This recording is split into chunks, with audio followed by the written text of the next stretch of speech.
Well, hello, everybody. Welcome to another episode of Communications and Conversations. I'm your host, John Crook. Thank you for tuning in to this episode here. And we got an interesting episode here today. We're kind of sort of going down a little bit of a track of a little bit of a motif, I guess you can kind of say, about doing the hotspots.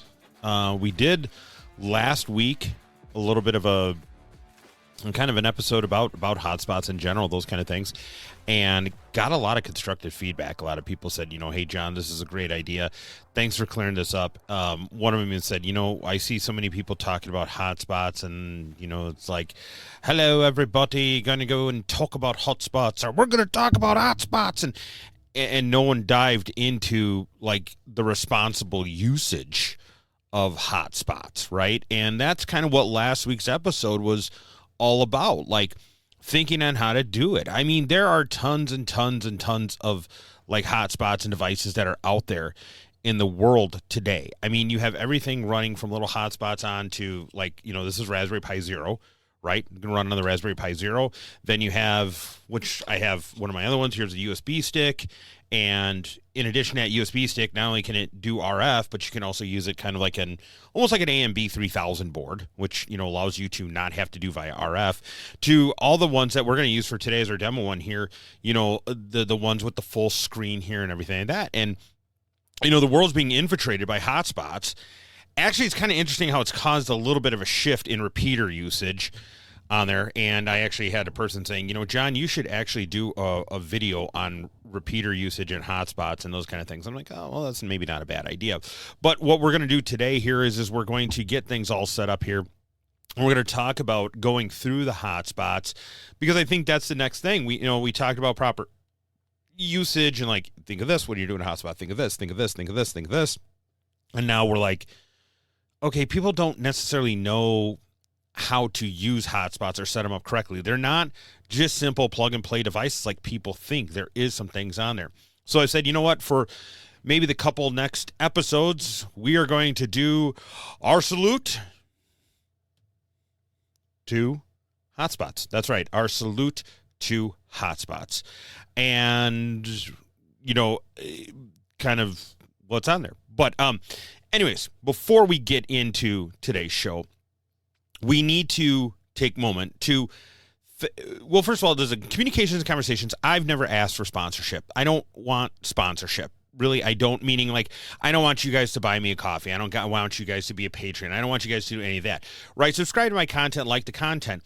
If, a business wants to sponsor me, which we have a partnership with JJK Communications, and that's who we thank for doing this. And a lot of people are like, well, what does JJK do? Well, JJK gives us, can purchase devices like this, can purchase the equipment that we use here. This, by the way, this is a Raspberry Pi with the screen and its a little Pi holder. It's almost like it was a kiosk before kiosks were kiosks. Anyways, but with that, we do that, and we thank them for it, because if we didn't have JJK Communications, we really wouldn't have it, because we don't want to have to continue to ask people like, hey, send me some money, send me for this and this and this. No, we're a self-funded thing with the help of JJK Communications buying these great products. And that's who we want to take a moment and say thank you to, and let them know that JJK Communications is your communications source. Their connections to quality communications.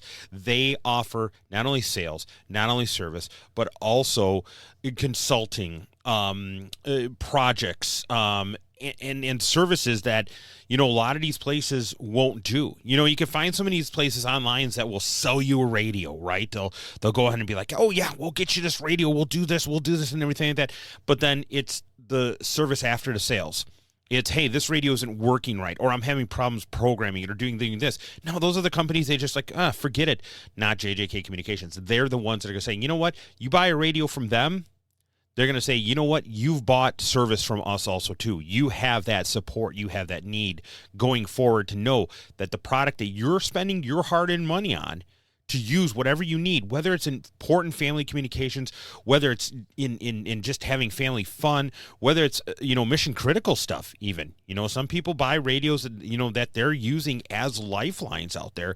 Guess what? JJK Communications is able to help you there. Not only that, they also offer, I should say, a couple of different great product lines offering. They offer access to their JJK Connect system. That's right, a large area, wide area coverage two-way radio system. Don't be a business and say, hey, you know what? I need to get a hold of my employees. Instead of going ahead and spending, like $50, $60 a month on cell phone devices that, how do you know your employees aren't going to play with them? How do you know your employees are actually going to do their job?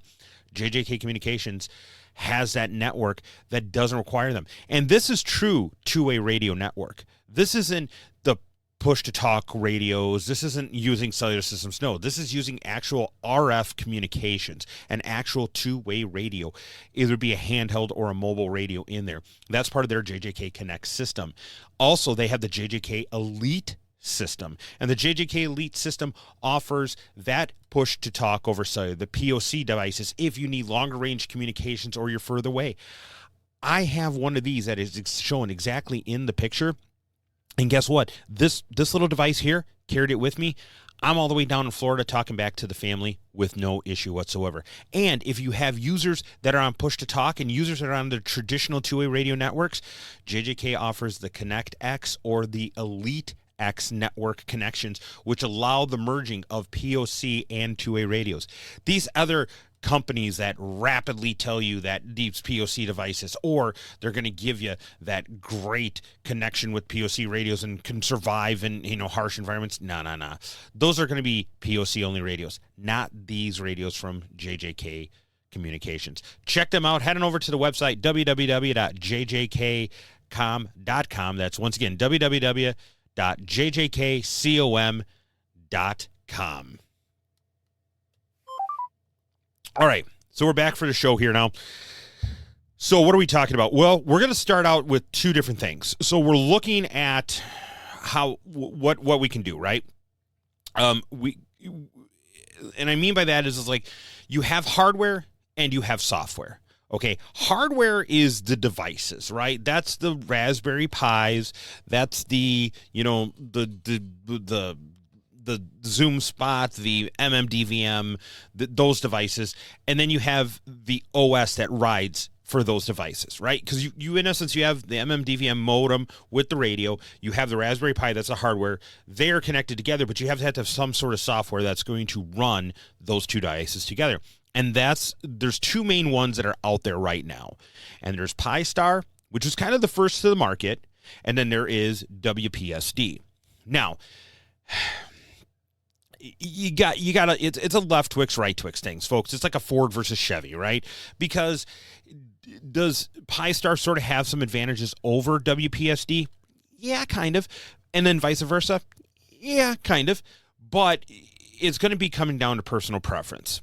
And what I mean by that is that Pi-Star can run a little bit more on older devices that they can run on a traditional Raspberry Pi Zero, not a Pi 2, or Raspberry Pi Zero 2, right? They can run on a traditional one. So they can run some devices that are a little bit older, a little bit maybe slower, where WSP doesn't. The views of the devices are also a little bit different on there too. So one device is going to look one way and for the layout, the other device is going to look the other way in the layout. So there are a couple of different features on there. Is one better over the other? That's subjective and an objective in and of itself. I mean, once again, why do some people like, a house that looks like a cabin in the woods, and others like a futuristic, kind of one that's, art decor, those kind of things. I mean, it's all subjective versus objective. But instead of me saying, I'm going to tell you that Pi-Star is the best, or I'm going to tell you that WPSD is the best, I'm not going to tell you that. What I am going to tell you here, because it's my opinion, and I don't like to give the opinion on there. I want this show to be educational and factual. So we are going to go through the steps of Pi-Star. Now, I'm going to tell you this right off the bat. If you're listening on the podcast, great. I appreciate you listening on the podcast. I'm going to try to get as descriptive as possible. But if you are into to the Raspberry Pis, the hotspot, stuff like that, I'm going to say head on over to our YouTube channel, Communications and Conversations, okay? And definitely watch the YouTube version of the show. Okay, watch the YouTube version of the show. It's going to be well worth your while. We're going to walk through the software. I'm going to try to get as descriptive as possible, but sometimes it does and doesn't on there. So without further ado, let us go and jump over to our screen here. And here we go. We have the screen here. Now, one of the things I'm going to go ahead and tell you about is that when you are setting up your Pi-Star or your WPSD software, the first time you're going to have to connect it to a network. I'm going to show you where to set that up, but I'm not going to go through the steps to do that on the show here. I want to get more into the OS about setting it up properly, like selecting frequencies, selecting modems, all those kind of things like that on there. So what we have on the screen here is we have the dashboard for the Pi-Star. And you see it says Pi-Star Digital Voice Dashboard for N9 UPC. Now, the reason it says N9 UPC, I didn't do any of that changing on the screen. What I did is I entered my call sign into the software configuration of the Pi-Star, and then that automatically put that name in there. So that's what I hear a lot about, like, oh, well, they customized the screen and blah, blah, blah, blah, blah. No, it did not. It did not on there. So right away we have that. So I'm going to kind of describe, we're going to kind of go around the screen, and this is your dashboard screen. This is the one that when you log into it, you can see like what's going on. A lot of data is going to come out of here. We're going to talk about some of the things that the data is going to be showing out here in a little bit. But what you have on the left-hand side, and we're going to go around, is first of all, in the upper left sort of corner, you have your modes enabled. So on Pi-Star here, you, in essence, can run, what would that be, 10 different modes. You can run D-Star, you can run DMR, you can run M17, you can run NextN, P25, Yaesu System Fusion, DMR cross mode, YSF cross mode, FM, and POXAG.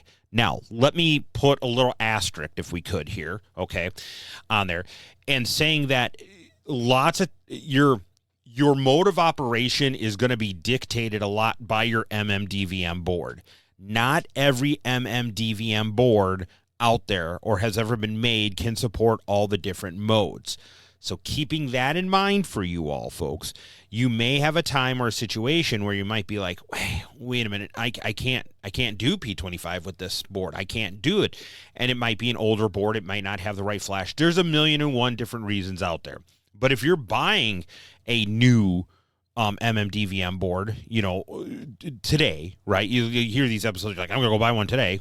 Wait, there might be something coming down the line from JJK Communications. But this is where you're going to say those are going to be able to do that. So that's in your upper left corner, your modes enabled. Now, on the left-hand side going down, you're going to see your network status. Now, remember when you're dealing with hotspot type devices, you have your, in essence, mode. That's going to be your RF mode. Think of that. So what radio you're using to talk in what digital voice format through the air, right? Like a regular two-way radio, to be received by the hotspot device or the MMDVM radio side. And that's going to be your modes enabled. But then the network status is going to be what gets sent down the network to what servers. So you have D-Star, you have DMR, you have M17, you have NextN, you have P25, you have Yaesu System Fusion. Then you have a couple crossovers, which is kind of cool because that is like saying, okay, well, I want to talk on a certain network, but I don't have that radio. So now there's some cross-moding that can take place. So you can have DMR to NextN or DMR to YSF, you know, Yaesu System Fusion. You can have Yaesu System Fusion to DMR, Yaesu System Fusion to NextN, or Yaesu System Fusion to P25. And as you already see there, Yaesu System Fusion is pretty versatile in the type of technology that's out there. And then, of course, you have the POXAG net. So if you're POXAG, for those that may not know, that is actually a paging format. So you can actually buy a pager, and in the amateur thing here, you know, send pages down there. It's pretty cool. It's called DAPnet on there. Look it up. Google it. DAPNET. So now going down that left-hand side now we have the radio information. So it's going to show the status of if the radio is transmitting or receiving. It's going to show what you, in your configuration, which we'll cover here in a minute, what your transmit frequency is and what your receive frequency is going to be. And so a lot of people are like, well, why is there two of them on there? Well, there are some hotspots that are both simplex or duplex. And we're going to cover that in the later episodes, where basically you can have a duplex hotspot, which allows you to, in DMR, use 2 time slots. Acts like sort of, I'm air quoting here, like a mini repeater, but go gentle on that usage there, on our understanding. But that's why you have a separate receive and transmit frequency. You can also do split on there.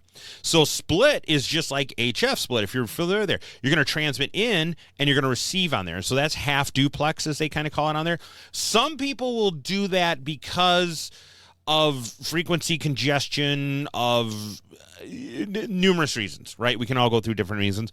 But in that case, that's why it's saying the different transmit and receive. The firmware version of the device that you're using, the MMDVM board that you're using, and then your TXCO. So this is really an important one that I tell people. They're like, well, why do I need to know that? Well, the TXCO, the transmit oscillator on there, if your dashboard for Pi-Star is not showing that, what that should be telling you is that the modem, the MMDVM board device, whatever, is not talking to your Raspberry Pi or whatever you're running your as your hardware for the OS. All right. If you don't see that TXCO, it's not working correctly. And then finally at the bottom, because I'm only using Fusion for this, we're starting out with Fusion. The network I'm using is I'm using the US Amcom YCS 313, so YCS 313 server. That's what I'm going to be connecting into here today as our example. Now, as we kind of now go kind of almost to the back of the noon position, kind of right down the center and kind of the majority of the screen kind of going to the right there, you have your gateway activity and you have your local RF activity. Now, what does that gateway activity tell you? Well, the gateway activity tells you what is coming in and out of the network. So what your hotspot is sending down the internet. So if you're receiving something from the server or the network you're connected to, it's going to show that it's receiving. If you are transmitting down to the network, it's going to show that you're sending data down the network. That's the gateway activity. The local RF activity is what I'm actually sending via the air, right? Taking my handheld radio and I'm keying up with this radio, and what's going from my radio directly to the hotspot via the RF, the airwaves, for sake of a better term. So there could be two of them. Now, the reason it could be two is, remember how I said over on that left-hand side we had ones of like YSF to DMR or YSF to P25, those kind of things? Because in that case, that's what's happening. You're going in via RF on Yaesu System Fusion, but then your network is going down P25. So that's why we have the two separations on there. Now, what we're going to have is in the upper, so almost in the upper right-hand corner, but not fully in the upper right-hand corner, along kind of the bars right above the gateway activity area of the box, you're going to see it says dashboard, admin, and configuration. Now, what do those mean? Well, dashboard is what we have here, which is seeing what the current activity is of the device, whether it's connected to DMR or Fusion, P25, NextEnd, those kind of things. And then the configuration, of course, is going to be what we're going to dive into in a moment, which is actually configuring the device, the OS, to operate correctly on there. So now we're going to click on, and it's the word configuration. Just take your mouse over, and if you're watching online, it goes from like my pointer arrow to the actual like little pointer finger. I click on that, and it's going to, boom, here we go, take you to the configuration board. Now, here's what it is. I have mine set up easy that I don't have to do that. Sometimes people have it locked down. If it asks for a username and password, as long as you've not changed or made any changes to it, the default username is going to be Pi-Star, Pi-Star. So Pi-Star. The default password is going to be Raspberry, Raspberry. So that's the username is Pi-Star. The password is going to be Raspberry. That's going to get you into your login screen, your configuration screen on there. Now, we got a lot going on this screen here now, and I'm going to walk you through it. So first, let's start out. We're going to go from top to bottom. We're going to go across like left to right. We're not going to counterclockwise on theirs because there's a couple different columns and things. So right along the top, right under it says Pi-Star Digital Voice Dash Configuration. So we know we're in configuration mode. You have a couple things in there. So you have Dashboard. It's going to take you back to Dashboard. Admin to do some of those functions. Expert. Now, Expert here is if you like to code. What you're looking at if you're watching a YouTube one or what I'm describing is the GUI interface, the graphic user interface, which people like. But if you want to go into expert mode and you want to like do, DMR mode 1, change that from 0 to 1 because that turns it from off to on, those kind of things. You can get in there. If you're a coder, have at it. Have fun. You can change things. You can do these kind of things. Have at it, okay? That's expert. Calibrate, which we're going to cover in a minute. You got to calibrate these things, folks. The one thing I get so pissed off about, is the only way I can describe it, is people will buy these devices, they plug them in, they do the minimal configuration necessary, so call sign and mode, and that's it. Then they don't calibrate it. Then what it's doing, it's throwing crap into the whole entire system, okay? These devices, just for warning, whether you're using Pi-Star or WPSD, just hotspot devices in general, are tunnels. And it's garbage in, garbage out. If you have a bad signal coming down into your hotspot device and it's going down the network, guess what? It's going to be crap, okay? I just can't stress that enough because some people will be like, man, I bought this device, it's supposed to be the greatest thing, I've been recommended and everything like that on there, and then all of a sudden now everybody says I sound like crap. And it happens. I hear it so many times. And this is what some of the people, the glitz and glamour tubers that I will kind of say, like, oh, you got to buy this. This is a cool thing and everything. But they don't teach you the setup. And you're going to get more mileage and more enjoyment out of your hotspot by just listening to today's episode if you're running Pi-Star WPSD next week because of the way it works. So just keep that in mind. So, yeah, that's calibrate. Power basically powers the device on and off. So you can remotely power cycle the device if you're away. That's one of the nice things about running these hotspots. You can be at home in a different network. You can SSH into it. You could do whatever. I could be sitting on the beach and do and adjusting it and doing these things, and it's great. I actually talked to a guy, funny story. This guy went along and he had like some Wires X nodes at home and some other things like this and blah, blah, blah, blah, blah. Anyways, he would go on vacation and stuff, and he said, John, I know you know a lot about hotspots, and here's what I want you to do. Here's what I want to do. They're like, I have a Wires X node at home, and it's this and this, and then I have this at home, and it's this and this. And what he wanted to do is he's like, man, wouldn't it be cool if there was a way I could take like a hotspot at home, I could take a hotspot when I'm like vacationing, and I could go back to that, and then I could go ahead and operate and change things. And I'm like, yeah, dude, you can. He's like, I can? And I'm like, yeah, you can. And he goes, but like they're on different frequencies at home, and he kind of gave me his setup. It's a pretty elaborate setup for what he has, for what he wanted to do, and he actually is achieving it now. But I said, yeah, no, you can easily do this. Trust me, dude, I got you. And then I explained to him how you can SSH into the device at home, right? So he has his MMDVM at home, and it's calibrated and everything's set up for the different things that he wanted to move between. And guess what? Now he can actually tunnel back. He made a way to use his handheld with his device wherever he's at traveling. He goes into it locally, and then that connects back to his hotspot back at home, and then his hotspot can go there. And if he needs to change frequencies or do that, he can do the SSHing. So, cool story. Side note, we're back. All right. So that's the power button. Updating. Updating is really updating the device. And you should do this on, I usually click the update button about once every month, right? And I know some people might say that might be excessive and everything, but I also want to update my P25 host files, my DMR host files, all those kind of things on there, reflector host files and everything. That update really kind of does that. If I'm looking for something specifically and I want to go to a different reflector, whatever the case may be, and I don't see it on there, then I do an update because sometimes it got updated and, those things on there. So that's what updating does. Backup and restore. Backup and restore is a really, really great thing. I really strongly suggest that you do this. It's like backing up anything else. Once you get your configuration in there, once you get things set up, once you get your calibration and everything, save it. save it, back it up, because guess what? Sometimes it might flip out or something like that. Guess what? Now you have your backup. You click restore. Boom, it's good to go there. And then finally is the factory reset. If you want to blow this thing back to the Stone Age when you walked right out and got it out of the store that day, go right ahead. That's what factory reset means. Now, below that, we have gateway hardware information. Now, that's kind of, I don't like the term of it, but basically it's what the Raspberry Pi is operating at right now. So on the left-hand side, you see your host name. That's the original Pi Star. Once again, don't screw with that. And if you do, write it on a note, post it to the wall, something that you know that you changed it, okay?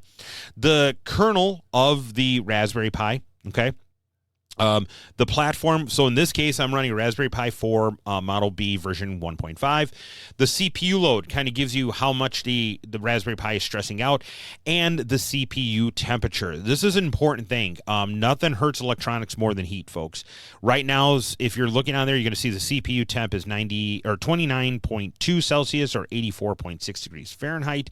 There is a little fan on the device I'm using, so it keeps it nice and cool there. Always keep it in the green. If you start to see it getting in the red, you have a couple different things to do. You got to cool it somehow or do a couple different things is really kind of what it is. Lots of times the failure of a hotspot is going to be related to heat of the electronics, and it's because someone made their own 3D printed case or some sort of device, and there's not enough cooling aspect on there.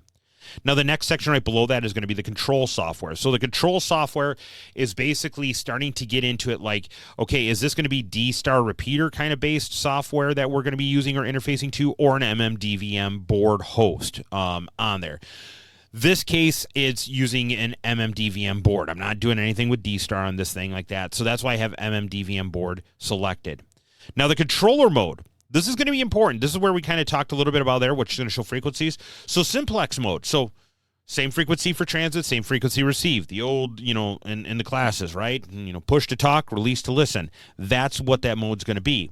Now, if you have a duplex hotspot, okay, which we'll cover in a later episode, or you want to run half duplex, that's when you need to click the duplex repeater.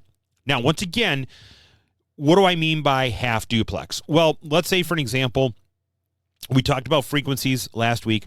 Let's say, for example, I know there is not a repeater frequency in my area. Now let me back up here real quick to clarify a few things.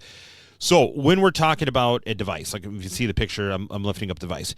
If you're using a small UHF, like hotspot MMDVM board with antennas on there, do not amplify this thing. Do not connect it to external antennas. Please, oh God, please don't. Please don't. And the reason I tell you is these transmitters are not as clean as people would think. And the minute you start amplifying it, you're going to amplify dirty. There's no filtering really on these things, right? Because it's designed to be 10 or 20 milliwatts, right? Enough for you to be in your house, in your shack, all right? If you're going to use the MMDVM board connected to radio, so there are MMDVM boards that are designed to just be the modem board, and you have to supply and wire it to the radio. If you're doing that, then by all means, boom, make it higher power. I have a node that I'm working on, which we'll maybe talk a little bit about a little bit later, that actually is using some data radios, which, by the way, awesome, but neither here nor there. And in those cases, those are designed to be good radios. Those can be 5 watts, 10 watts, 20 watts, hell, even 50 watts if I wanted to make a full, really, really high power node. So in this case, why would I use the half duplex? So this is what I'm getting at. So remember, choose your frequency. So maybe I'm in the area I looked. I don't have a UHF repeater around on that frequency, or my little 5-watt node with an external antenna is not going to cause that problem. So here's what I would do in that case then. Maybe in order to not cause issues, not cause interference, I'm going to do like a normal hotspot kind of repeater aspect would, which is I'm going to go in. So I'm in Midwest here, right? So on UHF, we go in high and come out low. Right, so we're going to transmit in on like 445, 446, 447, 8, and 9, right? And we're going to listen on 440, 1, 2, 3, and 4. So maybe, hey, I know there's not a repeater on this frequency. I've done my due diligence. I've checked with my repeater coordinating body, and I know, let's say 442, 500. Let's say there's nothing on 442, 500. Well, now I might set up my hotspot here to listen on 447, because It's 5 up, right? 447, 500. But then the hotspot's going to transmit on 442, 500. That's a good case of a half duplex on there. So just keep that in mind on there. So now the next thing we're going to be talking about, the next section is, and oh, by the way, every time you make a change, you'll notice there's an apply changes button underneath that section. Please click it. You make a change in that section, please click it. Do not move on to the next section until you've applied the changes of that one, because you may make multiple changes, multiple sections, but it may not update all the sections. So update it section by section. So now the next section is called MMDVM host configuration. Now this is where we are going to be selecting the mode of operation and any network particular type of operation, but not network selection. So what do I mean by that? Well, you can see there's the DMR mode, the D-Star mode, M17, Yaesu System Fusion, P25, NextN. Those are the modes of operation. Notice to the right, if you are looking online, but I'm describing for you, after you have that setting, to the right of those columns, there's spots that say values. So there's RF hang time, and then there's net hang time. I'll cover those in a minute. Alrighty.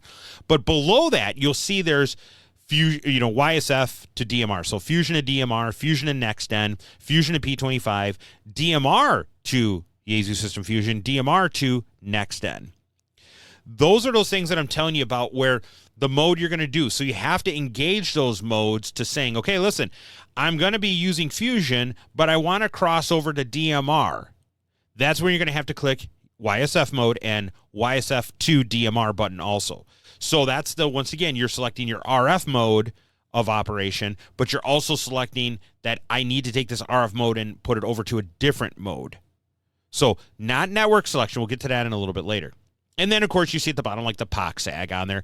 And then at the bottom of that section, it has if you're going to be using a display. Now, there's a couple different drop-downs for there. So if you do the drop-down display, you can have OLED Type 3, OLED Type 6, Nexion, I don't know how to say it, HD 44780, TFT serial, and LCD PROC. So a couple different options on there. You need to select that, the port that screen is talking on, and then the layout. So the layouts are all different per there. So like, let's say if I wanted to go to OLED Type 6, there's those different changes on those boxes on there. So just, once again, do it there. You might need to do it a couple of different times, okay, depending on if you're starting to play with displays or whatever.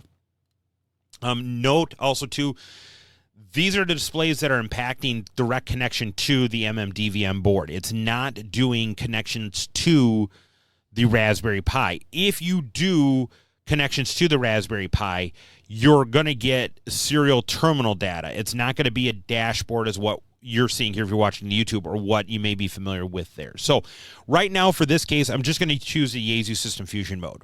Now, I said I was going to talk to you about the columns to the right, which is RF hang time and net hang time. This is where, and I should have kind of gone over it last week, but I'm glad I'm doing the video now.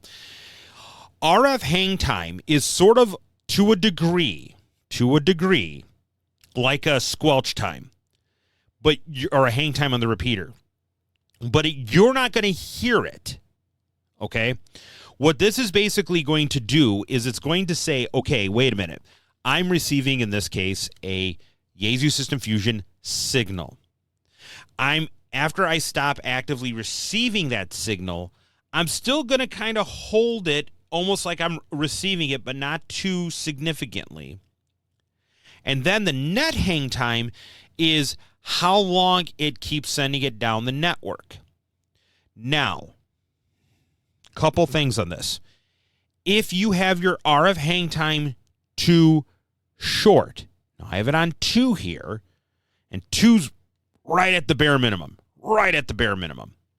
If you have your RF hang time too short and you have your net hang time too short, you're going to run a great risk of throwing things into the loop. We didn't talk about it last week because last week was more like you are creating the loops. I maybe should have included this one on there, but we're doing it now. Because remember, if I unkey and boom, and unkeys right away, there's that possibility it's going to go down to the network and the network's spitting it out and it's going to hear itself back on the network.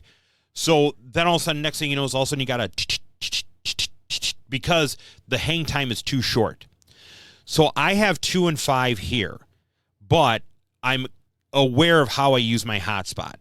The default timer is 20 and 20. Man, that's a little bit excessive on there, especially if you go into multi-mode networks on there.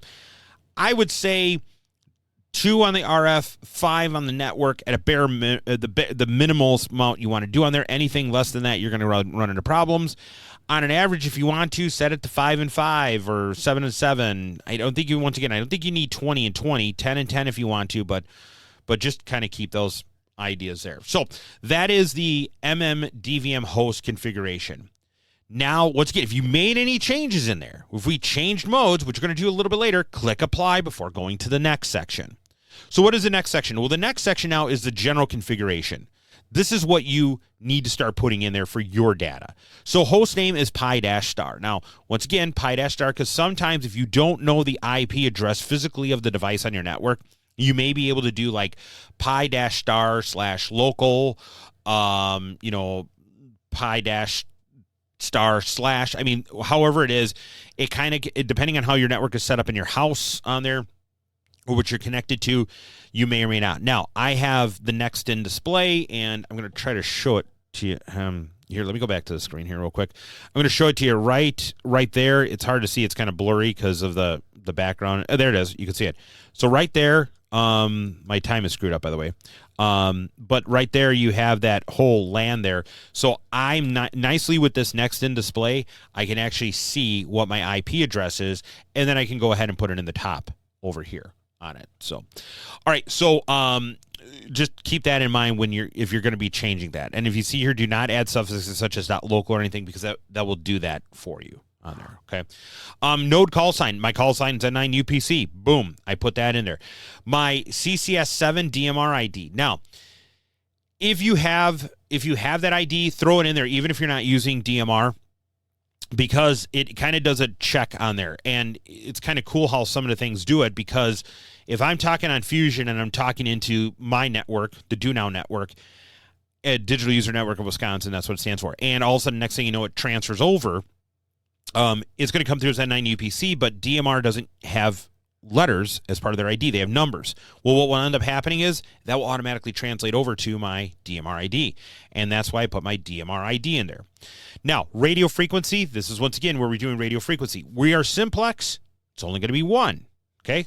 If it was duplex, you'd have to put 2 separate frequencies in there. If it was half duplex, you'd have to put 2 separate frequencies in there. So let me just actually run this up here real quick. Okay, I'm going to show you. We're going to put it in duplex repeater, and I'm going to apply changes.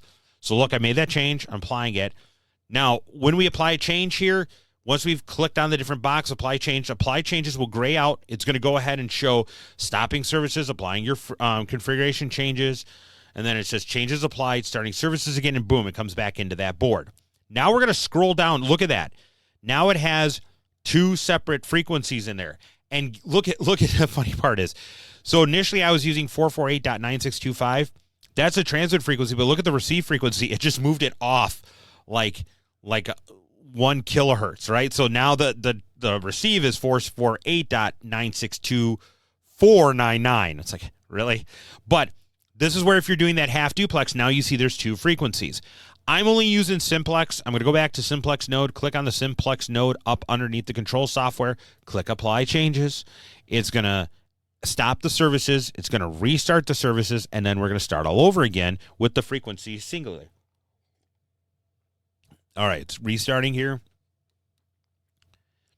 And boom. All right, now we scroll back down. Look at it. Only one spot to put a frequency in again there. So now you're doing good on there. Okay, latitude, longitude. If you know your latitude, longitude, put it in there if you want the device to show up on there. I have mine set as a dummy default because I'll be honest with you, I use this one for traveling so much. I just was like, you know what I mean? I'm like, I don't have the time, right? I don't have the time to keep looking up GPS coordinates. So I put dummy ones in there. I've actually put sometimes 00 on there, and it's pretty funny because some people looked at the map and they're like, John, you're in the middle of the ocean, or you're like over in the Middle East or somewhere over there. Are you okay? Well, yeah, that's what my hotspot is. And they're like, I was like, that's where my hotspot is. What? Someone took it, right? No. Anyways, put it in there if you want. If you put a town, I put it in travel node. So then that way, if my node does report to something and they can see my activity on my node, it will say it's a travel node so people know. Country, USA. I put in there good old USA on there. And now here's a URL. So I call this section little time for you to shine. So if you want to point it like you have a website for your stuff. Okay, cool, put it there. You have a wiki you want to broadcast, whatever. I run one of the AMCOM servers, the Chicago AMCOM server, which is 3103. I put that IP address or URL in there. So that way people are looking up, I was like, oh, hey, cool. Get a little free advertising, right? Now, radio modem. This is the next big thing on there. So I'm going to click the drop down on the radio modem here, and oh my God, look at all the different ones on there. So you have all these different things on there, from DV megas to DV repeaters to STM32 boards to Zoom spots to you name it, okay? The different companies that make them out there. You have the generic ones on there too. You have the repeater builder ones on there. So all of those have different figures or configurations on there. This one I'm happy to be using is a Zoom Spot single band Raspberry Pi hat. It uses the GPIO, general purpose in-out pin, so it attaches. I mean, you can't really see it on there because of the case that I'm in, but it attaches to those header pins. You need to select that one on there. So make sure you're doing the right one. If you don't do the right one, the Pi Star, in this case OS, is going to be telling the Raspberry Pi to look for this type of modem. And it's going to be like, I don't see it, nothing's going to work. So if you are using someone on there, yeah, you know, just be aware of that. Now, here's a cool part. The node type. The next line down is node type. So it could be public or private. Public means anybody can come through on it. Means that my friend could use it. I could use it. Whatever the case may be. We could all use it on there.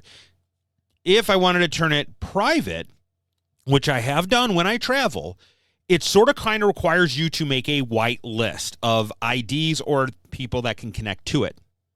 This is not a bad idea if you are going to some places. Like, for an example, you know, I go down to Hamcation, I go down to Hamvention, I go down to Huntsville, I go to all those different places on there.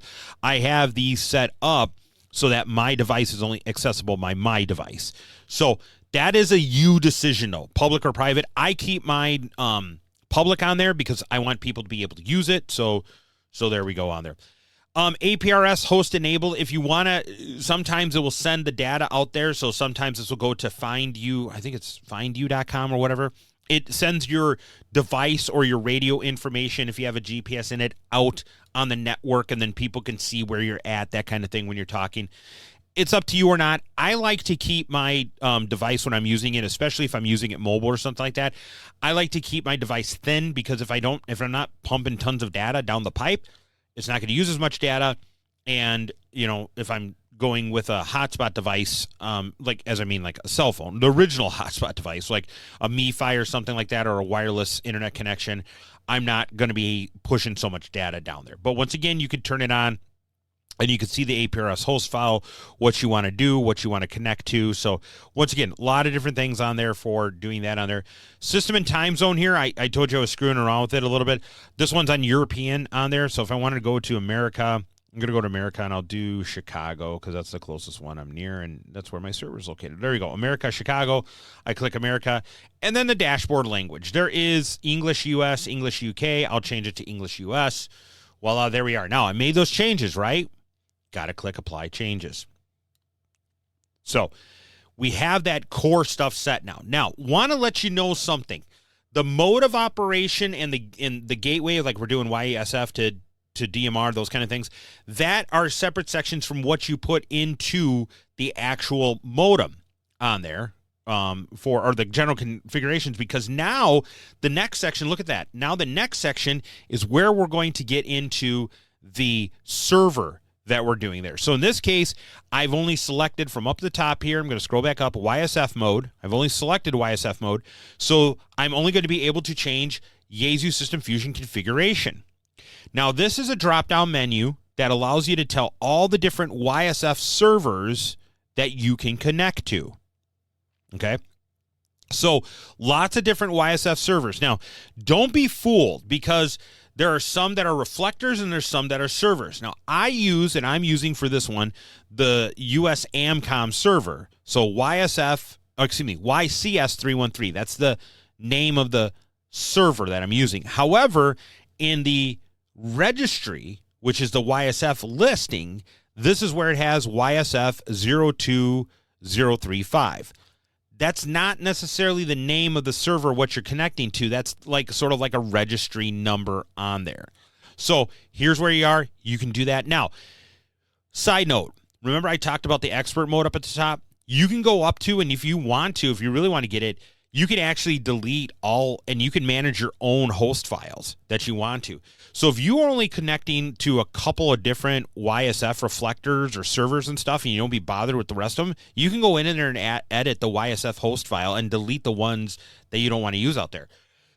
I know a couple guys that they only like use 3 or 4, and they have it that when they do the drop down, there's only like the 3 or 4 in there because they've edited that file.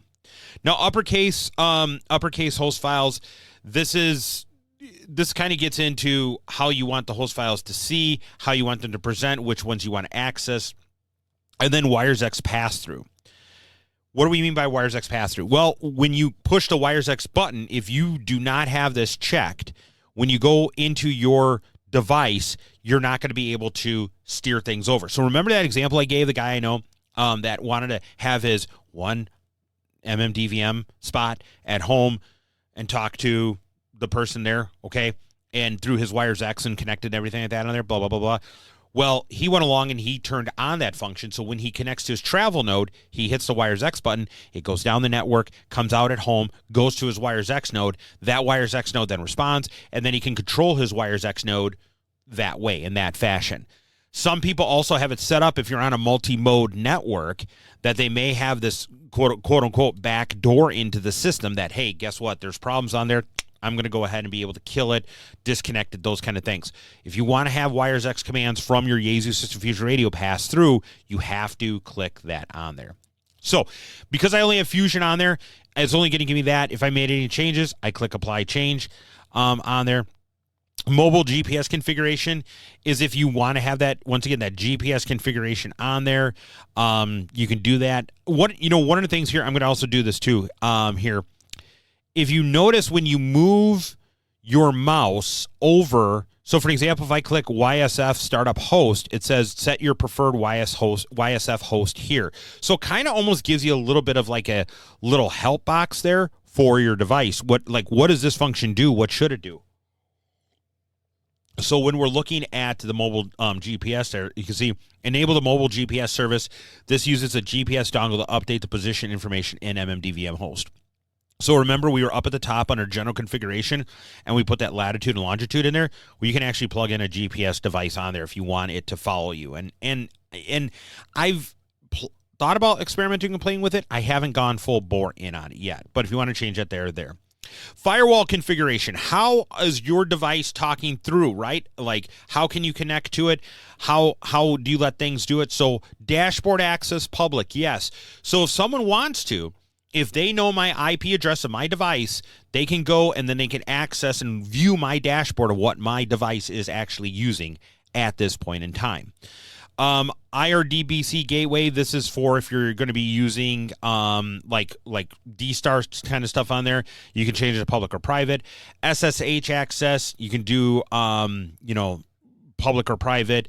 Auto AP, if you want your Pi to create its own AP, if it cannot connect to a Wi-Fi on there, turn that on or off.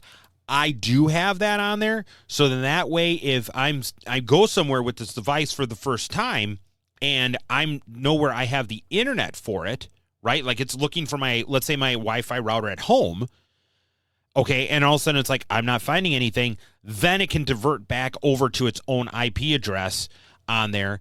And all of a sudden it's going to be like sitting there and it's going to look for about 2 minutes and saying, I can't find anything. Then it's going to turn on its own saying, you'll see on, like if you take your phone or something like that or another computer and you go in there and you'll see it will be like its own Wi-Fi network. Then you can Wi-Fi into it from your computer, your phone, whatever, and then get in there and changes in here. And the reason you would want to make changes is because of these adapter options, which I'm going to show you here, which allow you to basically take, and I'm going to move my screen up here a little bit, which allows you to create and access these access points for the internet. Now, some devices, if we're running on a Pi, they have a little Ethernet port on there. You can get adapters for like a Pi Zero that gives you the Ethernet port on there. Something to think about, just throwing it in the back of your mind there. But here's what it is. Here's where you would do this wireless configuration set on here. And this wireless configuration set is going to tell you what you have connected to what networks and those kind of things like that on there. So keep that in mind. One of the last things that I'm going to go and show you about here is, I'm going to scroll up my screen a little bit more here, is in this case we are looking at this after the wireless access configuration there for once there, the auto API SSID. So once again, here's the Pi Star.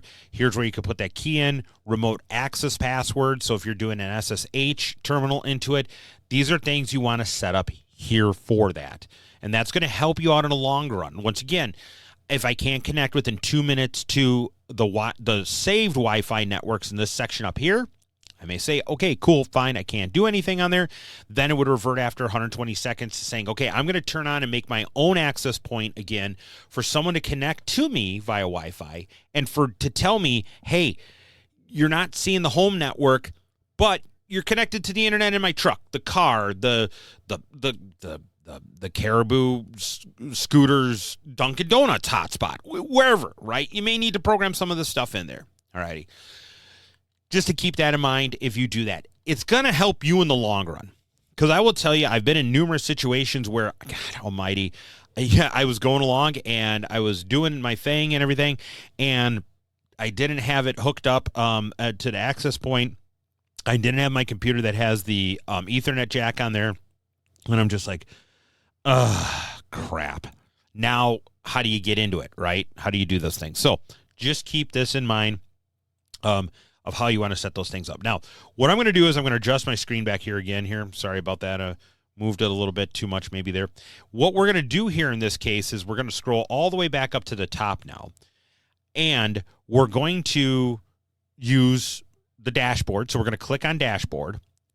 And once we click on the dashboard, it's going to take a second or two here. And there we go. Now I clicked on it. Okay. Now what we're going to do is we're going to do a Yaesu System Fusion test on there.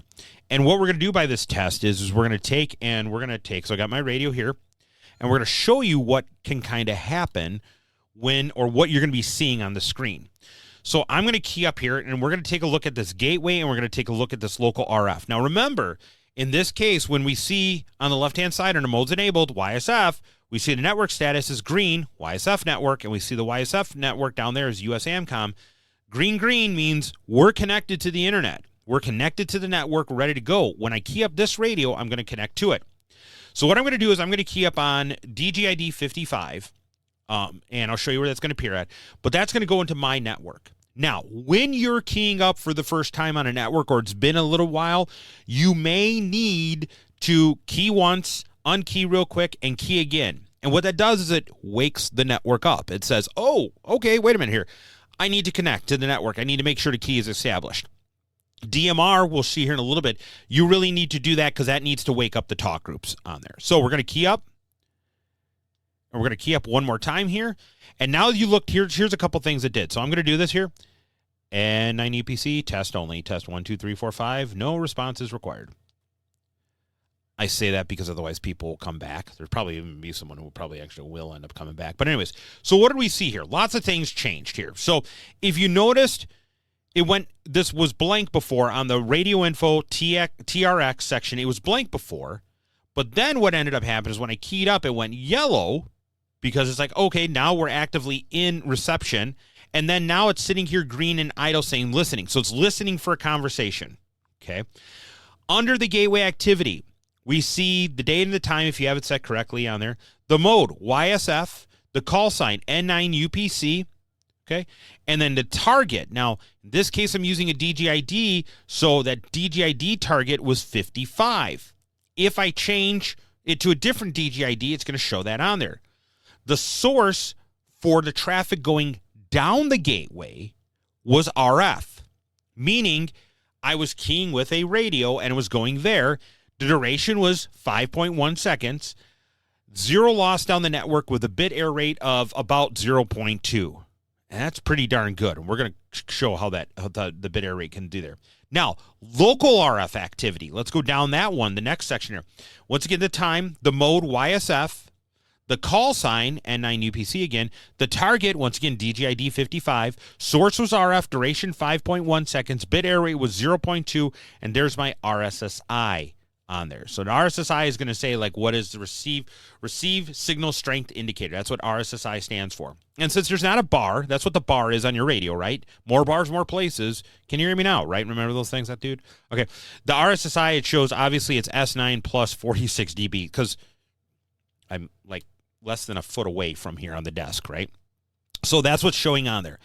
Now, when I key up, we're gonna watch this real quick. I'm gonna key up again. And 9 UPC testing 1, 2, 3, 4, 5. No response required. So if you saw underneath the gateway activity, it was going ahead, it was sitting there, and it was red. So under duration, loss, and bit error rate, that whole section went red. And then the same thing underneath the local RF activity. It went along and it went all red. Okay? That's saying that, hey, wait a minute here. Now, it seems weird because you're like, if you look at it, the RF activity, let's do it one more time. Why did it say transmitting when it was local RF activity? Because it would be like, well, wait a minute, why is it transmitting? Well, because in essence, the RF modem, okay, the MMDVM board is transmitting into the network, and the network is transmitting it down the network. So keep that in mind, because a lot of people will be like, wait, it's saying I'm transmitting, I'm not transmitting. No, it's not. You are, but you're not transmitting in the conventional thought that you have. Now, let's go back over to the radio info. I'm going to just quick key real quick. Look at that. It says listening YSF. That's why it turned yellow. So it's listening YSF. Now, why would it do that? Well, real quickly, you can have multiple modes active. And that's where that RF hang time comes into play, right?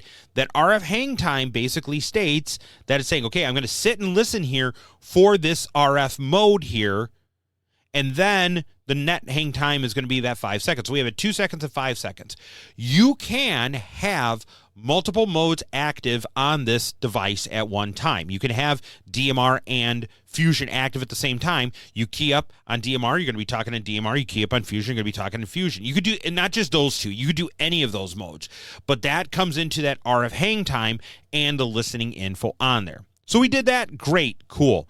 Now you basically can go talk whatever you want. If you want to change modes, you go into your configuration with the Pi Star. We click on configuration there. You see that. And now we're back into here. Alrighty. But I want to go back to something that I was showing on there, which was the bit error rate. This bit error rate is 0.4 on there. That's great. You want to have a low bit error rate. You're never going to get 0. You want to have a low bit error rate. But here's what you're going to have to do. I'm going to show you something here. I just did that with the FT70. All right. Now I'm going to take my FT5 and I'm going to do the same thing here. Okay. And when I do that same thing on there, I want you to watch what's going to happen because you may have a different bit error rate, even though it is Yaesu System Fusion. So here we go. We're going to key up. And 9 UPC testing 1, 2, 3, 4, 5, 5, 4, 3, 2, 1. No response required.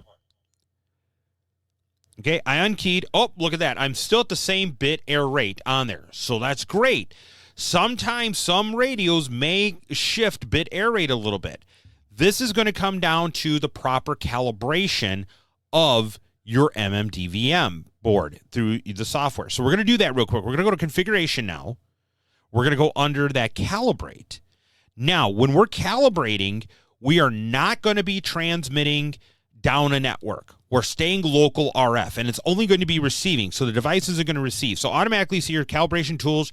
You have the start stop on the left side. You have the modes. You have the actual adjustment values, and then you have what it's going to be giving out real-time data. And then you have below that the graph. Change that 5 seconds down to 1 or 2 seconds. That's going to give you a more accurate kind of balancing on there. So what I'm first going to do is here I'm going to click the start button, and then I'm going to click the YSF button, and in a second it's going to go green. And notice right now we have our base frequency and our RF kind of frequency on there. What this is doing, see how they went green there? So what this is doing right now is we're going to adjust the base frequency, and that's going to be more so fine-tuning the frequency. So I'm going to key up, and I'm going to key up, watch the graph in the bottom. All right, look at that. Didn't go up that much at all. Wow, that's pretty clean. Okay. Now, sometimes some devices, some radios, and I'm going to go exaggerate here. So I'm going to click 100. I'm going to click all the way down to negative 400. So I have my base frequency offset by negative 400. Excuse me, the regular frequency offset from the base frequency. Now watch what happens when I changed it to negative 400 hertz. Look at that. Not too much change. Let's see if I can get it going the other way here. Oh, look at that. Ooh, look at that spiked up there. That went up to 2% bit error rate. Oh, my goodness.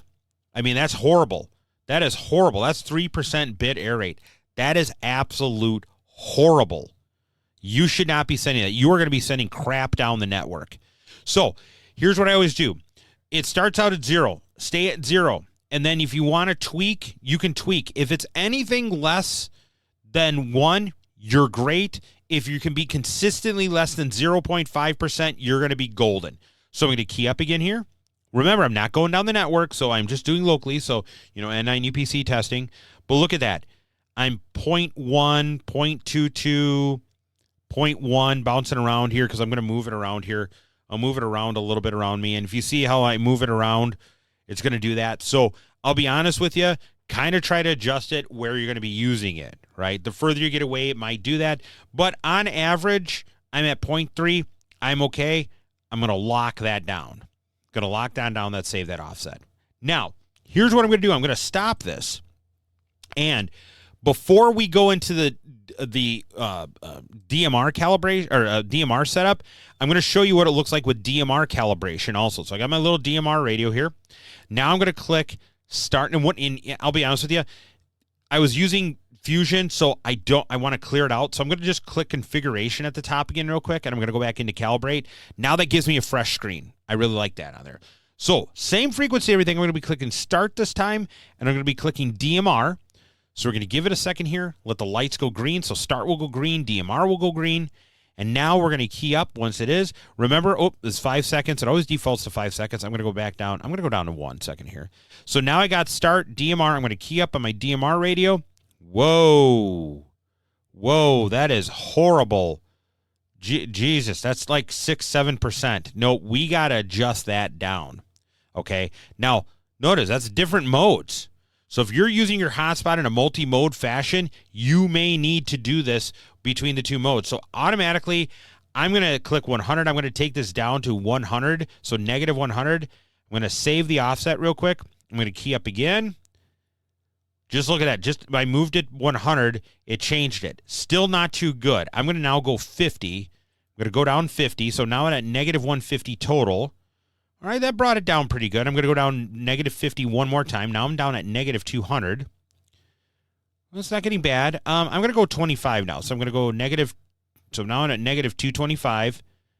Still a little high. I'm going to go negative 250. Getting better. I'm going to go negative 275. And this is why I could put it a second to get a little bit better of average. Okay, I'm less than 1. Let me go one more time. Negative 300. See what that does. I'm bouncing a little bit. Maybe I'm going to go negative 325. See if that changes anything. Yeah, there you go. I think that's the spot. I think that's going to be the sweet spot on there. Okay. And here's what I'm going to do. Let's go 3 seconds, and we'll try it here at 3 seconds. So it's going to be sampling at every 3 seconds now instead of 1 second on there. So let's see. 1 1000, 2 1000, 3 1000, 1 1000, 2 1000, 3 1000. Okay, yeah, so that's why I like to be fine-tuning a little bit more there and just kind of do that. So I'm now going to key it back into 1 second on there. And it's okay when you first key up if you see a little bit of a spike. That's normal. Let's even go one step further. Let's see if I can do negative 350. Actually, negative 350 is really the kind of sweet spot there. Okay, going to save that offset there. I'm at negative 350 for DMR. Now, let's go back. Let's do this now, right? Let's do this. Let's go back to Fusion. So we're going to stop this now. And I'm going to leave this active here for right now because I want to see how it compares to. So now I'm going to start, and I'm going to click Fusion. I'm on Fusion. I'm leaving it this way because I've seen the DMR, how the DMR is working. I want to see how it's going to compare to Fusion because we switched it to negative 350 hertz offset. We didn't have to do that with DMR, or excuse me, Fusion. So now let's go ahead and see it here. Well, look at that. It's still working pretty good. So once again, this is setting it for 2 different modes. All righty. You may need to adjust it, but look at it as it's doing great for Fusion and there. I'm definitely locking that in. We got that locked in there. And now my in essence, my hotspot is calibrated. So let's go now and let's finish this out. We're going to go back to configuration. We're going to show how to go on a DMR network. And I'm just showing you Fusion and DMR right now. Everything else is the same, whether you do P25, NextN, D-Star, M17. So right away, I'm going to do is the MMDVM host configuration file. I'm going to click DMR, and I'm going to unclick YSF. Now, remember, you can keep them both on at the same time if you want. You're going to have some issues, though, because if you got feeding, that could be kind of an issue there. But once again, hang time, 2 seconds for RF, 5 seconds for network. DMR mode is the only one selected. Now, let's go down real quick. There's YSF configuration section. Once we change it to apply changes, boom, it's going to do its little stop service. It's going to restart its service, and then we're going to have to go through and select a DMR server. Now, one thing about Pi-Star over WPSD, Pi-Star is only designed to connect to one DMR network at a time. With WPSD, there's a little difference, and we'll show you when we do that on there. So now here's what we're going to do is we're going to go here now. Look at that. DMR configuration has replaced YSF configuration on there. So now in this case, I'm going to connect to the AMCOM talk group for Chicago. The DMR options, this is going to be a section if you want to have something always pulling a talk group in there. So for an example, I'm going to go time slot 2 equals 31551. Whoop, I got to actually click into it. Sorry. TS2 equals 31551. And what that is that means that I'm always going to have on time slot 2, because we're doing with DMR, I'm always going to be pulling in talk group 31551. That is my talk group for do now. So that means anytime there's activity on this server that I'm connected to, which is the AMCOM server, on talk group 31551, even if I haven't clicked on the DMR radio, it's always going to go ahead and come across. So that's your DMR option there. Now, under the ESS ID, so the ESS ID is the extended ID. So if you only have one DMR ID, you may need to fill this out. So for this one, I use it. Notice it's my DMR ID of 3155156. I'm going to go to number 90 because that's what I start at. All my hotspots are in the 90s. So I'm going to do DMR. So now this is going to be DMR ID 315515690, which my handheld is 3155155 or 156. And in that case, it's going to separate the two on the network. So I'm going to choose 90 on there. Color code is your access to the network. So like if Fusion uses DGID, color code in this case I'm going to use is 10. That locks it down on there. And then here's the thing, if we want to have embedded stuff on there, so like including GPS, talker aliases, if you turn it on to disable extended message support, it sometimes helps, it sometimes doesn't. It all depends on there. And then the DMR data dump. If you want to dump GPS and talker alias down there kind of thing, you turn that on there. I don't have talker alias. I don't have GPS on this handheld. I want the least amount of data. We've talked about that, so I'm going to do that. So I'm going to click Apply Changes. And now what's going to end up happening is that it's going to do its little stop the service, start it again. And voila, now it's doing it again. And now it's going to go back to configuration in a moment here. I'm going to do a last minute check. So DMR is my mode. All this stayed the same. DMR configuration, look at that. I got that in there. Now I'm going to go to the dashboard. And when I click on the dashboard, now here's what we see on here. As we see currently they're red. So the DMR mode is red and the DMR network is red. So that means right now is that it's not ready to go. That means there's something wrong on there. So in that case, what we have to do is we're going to have to go back into configuration on there and see what we may have done that's wrong. Okay. Now, it says here up at the top here, alert, you are running a hotspot in public mode without an access list for DMR. This setup could potentially create network loops. Right, because I don't have an access list, so if it hears the repeater, it can, loop and loop and loop and loop and loop and loop and loop. Okay, so just going to go through here real quick to make sure. Okay, do I have DMR selected? Yes, I do. Do I have this? Yes. The drop down here, I just want to make sure it's Chicago. Yep, it is Chicago there. there. So we're just going to click apply changes again. So in this case, we may need to give it a little bit of a bump on there. And what sometimes may happen is that the screen is blank. I don't know if you could really see that in the lower left corner. Look at there. The screen is blank right now. So sometimes when you change a mode or something, it needs a little encouragement, okay? And then encouragement is simply pulling the plug or clicking the restart. I'm going to pull the plug real quick. I'm going to plug it back in. And then it sometimes, if you change it a lot or stuff, it kind of, with Pi-Star, sometimes I notice it's like, I need to take a breath. I need to take a breath and get it caught up. And sometimes taking a breath and getting caught up is literally just unplugging and plugging it back in. So, going to wait there. It's showing initializing on the screen here, so I know it's booting up here. Kind of, I got it upside down, but you can see there's no other data there. So it says initializing.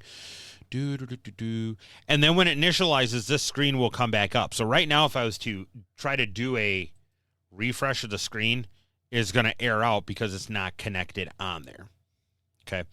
But once again, when we do all this connectivity and it connects back on there and it does everything. Okay, look, it came back up green because I pulled the plug. Now look at it. Sorry here if you can see the lower right corner. Look at all the data filled in on there. So now what we're seeing on there is we're seeing that. Now we know, look at that. DMR's green, DMR network's green. This is enabled on time slot 2 because it's simplex. So when you're simplex, it's only time slot 2. Once again, look at that. It sees the TXCO, it sees my frequencies, nothing in that radio info TXRX part on there. So now I'm going to go ahead and key up. Remember, DMR, I got to wake up the talk group. So I'm going to key it up once. And then what I'm going to do now is I'm going to key it up again. And 9 UPC testing 1, 2, 3, 4, 5. Test only. No response required. And I'm looking at my computer screen over here. And I'm seeing things on there. And voila. Now look at that. Look at the couple things. We saw the same thing on there. DMR time slot 2. Call sign. Target talk group 31551. Source was RF. The bit error rate. The seconds. Everything like that on there again. But look at it. It's just different because it's DMR. It's not Fusion. Now, let's go do one more. I know this episode's running a little bit longer on here, folks, but I think it's going to be well worthwhile for you. Now I'm going to turn on, so we're back in the configuration for people listening at home. We're on now DMR mode and YSF mode. I'm going to save the changes now, and it's going to do this little review. Now we're going to have to select 2 different networks. We're going to select 2 different networks.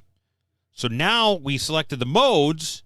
Now if we go down there, we see a spot for DMR configuration. We see that spot there. And now we see the YSF configuration, which is the same from before, right? Because nothing changed on there.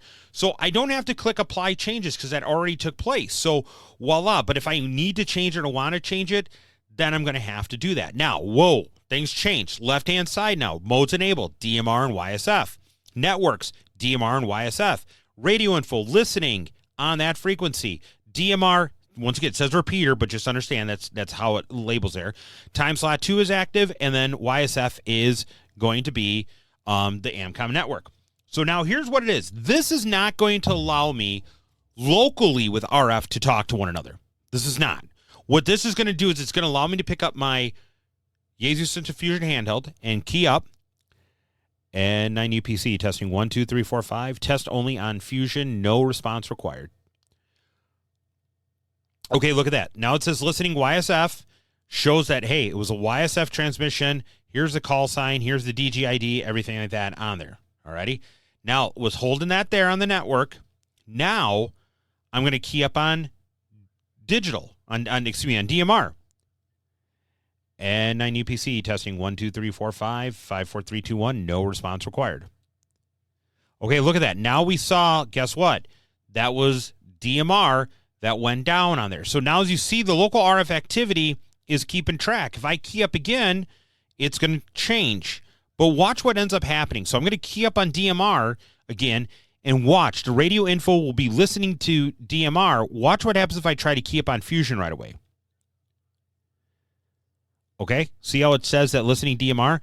I'm trying to key on Fusion. Oh, look at that. It went to Fusion right away. So it's listening for Fusion transmissions. It's listening for the DMR transmission. So that's why I have it set at 2 seconds, because the minute it stops, 2 seconds, boom, it goes back ready to listen again.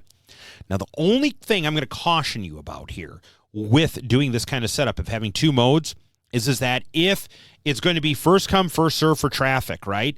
So if I used Fusion, it's going to be Fusion traffic in. If it's doing Fusion traffic, you're not going to be able to use DMR. So keep this in your mind on there when you're setting up, if you're setting up multi-mode hotspots on there, or multi-mode in this case on there. Just keep that in the back of your mind, because this can really get you into a whole world of trouble for you if you're not there. Wow. Yeah, that was some of it. I know it's been long, and real quickly, we're bringing it back. We got to have that section of the day, folks. You know what really bends my antenna?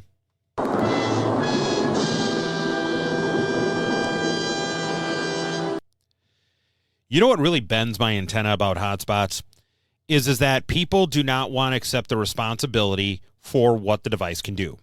Remember, with great power ability of a hotspot comes great responsibility. You need to, as we've talked about last week, to choose a good frequency to do proper operation with a hotspot. If you do not, you are going to be running into a world of hurt. You are going to be causing problems. Now, even if you do your due diligence and get a good frequency on there and stuff, you need to set this stuff up correctly on there.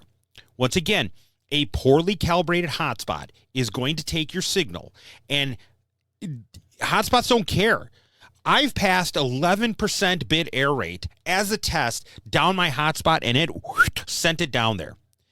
Absolute garbage trash signal, and it sent it down there. Guess what? Not acceptable in any way, shape, or form. Not at all. This is where this about Pi-Star today, and about Pi-Star only, we're going to cover WPFC later, you need to heed the warning. You need to make sure that you're setting this stuff up correctly. There are videos that will help you out. I hope this video helped you out. But take the time to do it. You will be considered a better operator, and you will be considered almost a master operator over some, because you took the time to saying, hey, this is it, and how to do this. I cannot begin to tell you how many people will spend. I saw a company selling one for like $400. This is not a $400. First of all, it's not. If you want to buy $400, I got some land to sell you in Florida, okay, or a bridge to sell you in New York, alrighty? This is not $400. This, realistically, these should be, and you should not be having to pay more than a worst case, like maybe $150, $200, depending, right? I mean, nice plastic case, Nexon display, TFT display, fan case and everything. Okay, a couple $100 at most, okay, but not hundreds of dollars. But it's amazing how people will spend $200, $300, $400 in some cases, in some of these other ones, which are crap. I'm sorry. Bends my antenna is my opinion point, right? Some of them are just crap, and people will spend the money on there. But then they take this expensive piece of equipment, and then they don't set it up correctly, and then it's crap, and then it performs like crap, and then they get yelled at, and they're like, "Oh, this is a stupid thing. It's the mode. It's the manufacturer." No, it's your equipment. It's like going ahead and buying a $3,000 HF radio, and you decide to hook your antenna tuner up to a piece of wet spaghetti. And then you can't wonder why your thousands of dollars HF radio can't receive or transport with the crap. Because guess what? You're not taking the time to do your due diligence. Alrighty? Take the time to set things up. Get a good antenna. Okay, they give you these little antennas that come with it. I don't even have one right out. Well, here, I'll show you. They have these little tiny UHF antennas. There's a reason it's a tiny little UHF antenna on there. But if you want something that's going to be a good antenna on there, don't hook it up to an outside antenna, but you can hook it up to a relatively an inside antenna. Okay, but take your time and do your due diligence. Set the software up correctly. If you don't set the software up correctly, if you don't do that, you're going to be having a whole lot of problems. So do this. Do it. Take the time. Watch this video. Better yet, shoot me a message if you have an issue. I could SSH into there and set it up for you. You can do that. It's that easy. It's that simple to do. These things aren't that hard. Even if you're not a computer expert, if you can power on this this device and you can say, okay, boom, boom, boom, connected to your home internet, you're good to go. You've already, in essence, covered that large hump. The next thing is you to take the time to set it up and configure it with call sign and everything like that on there. So do me a favor, folks. Especially if you're going to be on my Do Now network, take the time to set things up correctly. And that's what's today's. Do you know what really bends my antenna on there? Well, guess what? I'm looking at the clock. We're almost an hour and a half into this. I'm sorry this was a longer episode, but I think it's an educational episode. It walks you step by step. I wanted to make sure that you could do that on there because you really, like I said, need to do these things slow by slow. Turn it in for next week's episode. We are going to be doing the WPSD version of it. And in that case, we're going to get you a lot of questions solved if you decide to use WPSD. Going to be, unfortunately, a little bit of a longer episode, but some of the things we'll cover on there. So until then, everybody, take care, stay safe, and I want to talk to you onto the radio sometime on there.